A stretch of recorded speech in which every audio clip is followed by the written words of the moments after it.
Hello and welcome to Healing from Unavailable Love with Marina. People looking from the outside may ask, if you know it is hurting you, why don't you just leave? Perhaps you have asked yourself the same question. Today, we are exploring why understanding the problem does not always change the automatic response keeping you attached. If knowing you should leave were enough, you would have left already.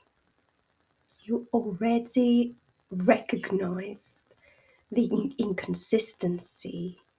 You know how much energy, sleep, money, or confidence the attachment has cost you. And you may have written lists, asked friends for advice, and promised yourself that this time would be different. Then something happens. They contact you, offer hope, or suddenly become the person you were waiting for. The decision you made while feeling clear disappears when the pattern becomes active again. This is not simply a lack of information. Something happens between knowing what is right for you and being able to act on it. What happens inside you at the exact moment you decide to return? Sometimes you are not craving the person, you are craving the relief that arrives when they return.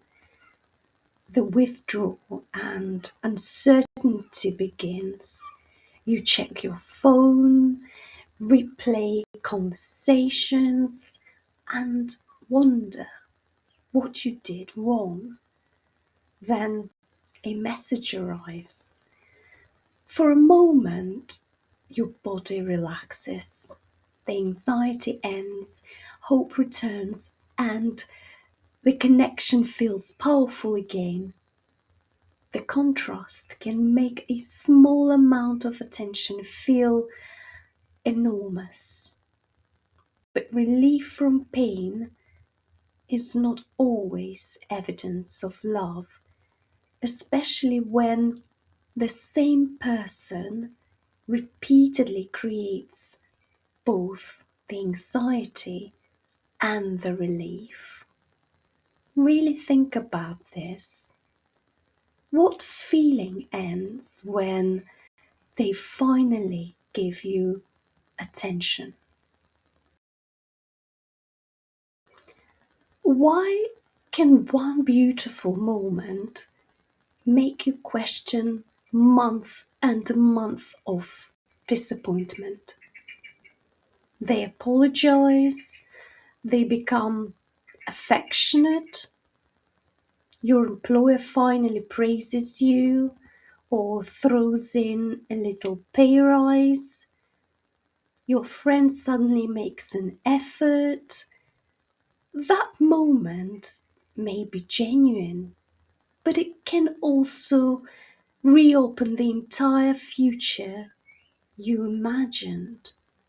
You begin questioning whether you judge them unfairly. The consistent pattern becomes less important than the most recent exception. Hope returns, and with it comes another reason to wait. Change is not demonstrated by one emotional moment, it is demonstrated through repeated action over time. What makes one good moment more believable to you than the pattern you have already experienced? The pain you know can feel safer than the life you cannot yet imagine. Remaining attached gives you a familiar routine. There is someone to think about, something to repair, and a future to keep hoping for. Leaving creates uncertainty. Who will you be without waiting, rescuing, or proving? What will fill the time and energy previously consumed by the attachment? The emptiness after leaving can feel frightening, even when the relationship itself was painful.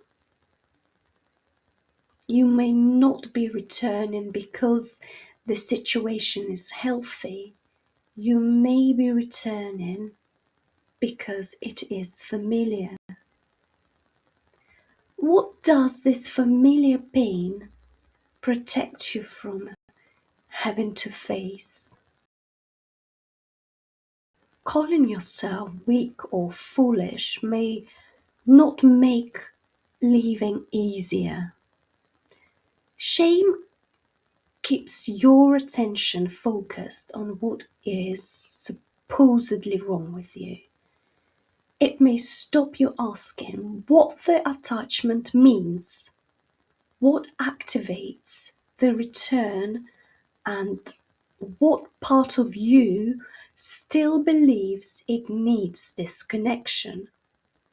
You do not need to excuse harmful behavior or deny your choices, but responsibility and punishment are different.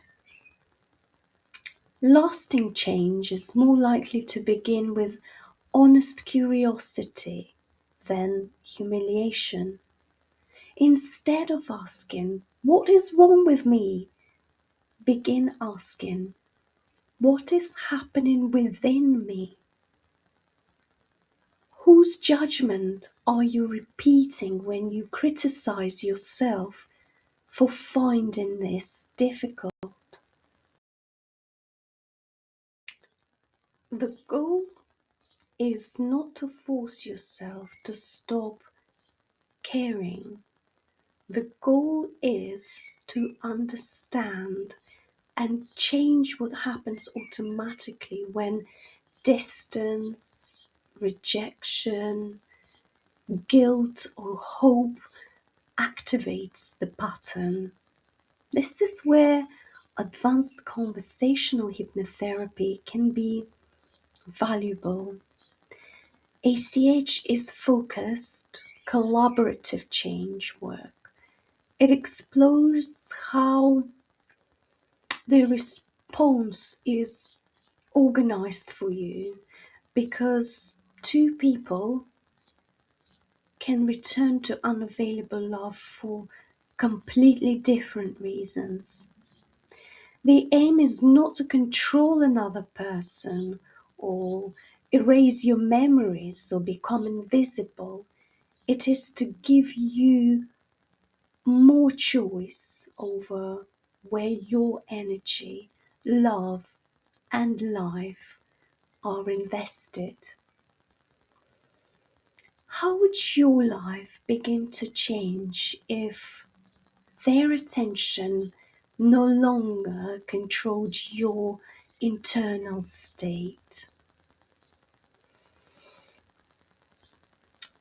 The next time someone tells you to just walk away, remember that leaving physically and becoming free internally are not always the same thing. ask yourself, what happens between the moment I choose myself and the moment I abandon that decision? That moment is not evidence that you are broken. It may be where the automatic pattern is waiting to be understood and changed.